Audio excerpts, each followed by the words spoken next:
মাত্র 30 মিনিট সময়ের মধ্যে আমার এই কেকটা পুরো ডেকোরেশন করতে হয়েছে। ঠিক তার মধ্যে কেকটা নষ্ট হয়ে গিয়েছিল। কি যে একটা অবস্থা আমি দেখেছি, যেই কাজগুলো খুব বেশি তাড়াহুড়োর মধ্যে থাকে এবং সময় কম থাকে, সেই কাজগুলোর মধ্যেই সব ঝামেলা একদম ভর করে। আমি কেকটা খুব শর্ট টাইমে অর্ডার পেয়েছি, যেহেতু আমার বেসটা রেডি করা ছিল পরের দিনের জন্য। কিন্তু যেহেতু ভাইয়ার আজকেই লাগবে, তাই আমি পরে যেহেতু আমার কালকের অর্ডারের কেকটাই ভাইয়াকে এমার্জেন্সি ভাবে দিয়ে দিতে হয়েছে, তাই আমি ইনস্ট্যান্ট 30 মিনিট হাতে যেহেতু সময় ছিল, আমি সেভাবে ডিজাইনটা করে দিয়েছি। ভাইয়া বলেছিল যেহেতু 1 মান্থ অ্যানিভার্সারি, ভালোবাসার কিছু যাতে থাকে, তো সেভাবে আমি খুব তাড়াহুড়ো ভাবে কাজটা করছিলাম, খুব ফাস্টলি একদম কাজ। তো কেকটার মাঝখানে আমি একটু ফ্রি হ্যান্ডে একটু লাভ এঁকে নিয়ে জাস্ট সিম্পল ভাবে রেড ক্রিম দিয়ে এরকম ছোট স্টার যে নজেলটা, ওটা দিয়ে ডিজাইন করে নিয়েছে। আর যেহেতু একদম বেশি সিম্পল লাগছিল, তাই চারো সাইডে একটু লাভ দিয়ে নিলাম। বাট লাস্ট টাইমে কি একটা ঝামেলা বলেন।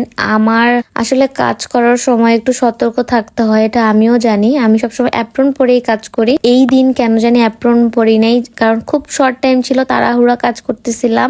এই যে দেখেন, আমার ওড়নাতে লেগে এই ওড়নাতে লেগে পুরো কেকটা আমার কি লাস্ট টাইমে যখন বক্স করবো ঠিক তখন এইরকম অবস্থা হয়ে গিয়েছিল। তারপরে আল্লাহ আল্লাহ করতে সেখানে নিখুঁত জিনিসে যখন একটুখানি দাগ পড়ে, এটা আসলে সৌন্দর্যটা নষ্ট হয়ে যায়। কিন্তু কিছুই করার নেই, আমি পুরো ডিজাইনটা উঠিয়ে আবার ডেকোরেশন করতে পারতাম না। তাই যতটুকু নষ্ট হয়েছে সেখানে ক্রিম উঠিয়ে আবার ক্রিম দিয়ে প্যালেট নাইফ দিয়ে খুব আলতো ভাবে যতটুকু পেরেছি আমি করেছিলাম।